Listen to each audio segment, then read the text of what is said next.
In this video, let me show you how to switch from Mint to YNAB. If you have been previously using Mint and now thinking of switching to YNAB, let me show you the exact things that you need to do or need to know before you do. Now, YNAB and Mint both are a budgeting platform, but YNAB is quite different from Mint because inside of YNAB, you do not plan for the month, you plan with the cash that you already have.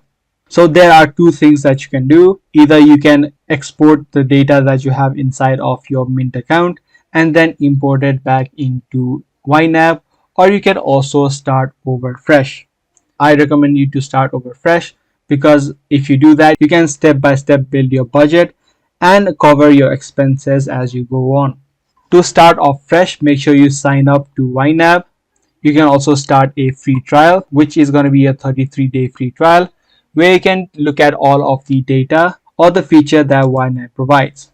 Once you've now successfully signed up for the free trial of YNAB, the first thing you need to do is add in your bank accounts.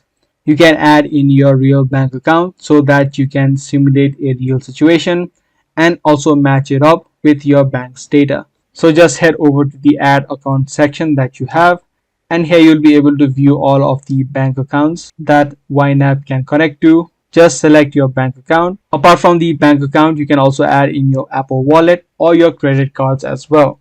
Now, once you've added in your bank account, the first thing that you can do to start off using YNAB, the first thing that you can do is to create a plan. Plans are basically the amount of categories that you can separate for the expenses that you have or will have on a regular basis. Click on create category group on the top and then create a big category so that you can add in small expenses inside of these categories.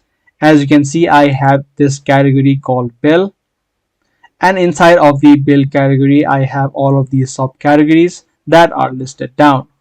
This way I can group particular categories so that I can assign my money inside of each of those categories.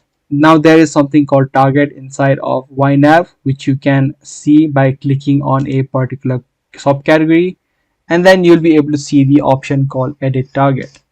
If you click on the edit target option, you can add in the exact amount that you need for this particular expense.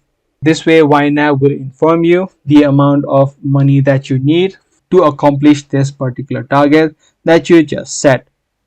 Inside of the accounts tab, you can make a particular transaction, whether you're receiving or paying the money that you have by clicking on add transaction. You can choose from different accounts that you may add it in.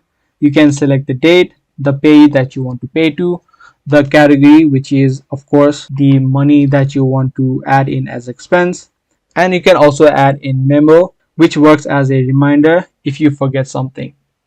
So that's all for this video. I do hope this guide video was helpful to you and you got to understand a bit about YNAB and how does it work. If this guide video was helpful to you, do let us know by giving this video a thumbs up. That's going to be all for today. I'm going to see you in the next one.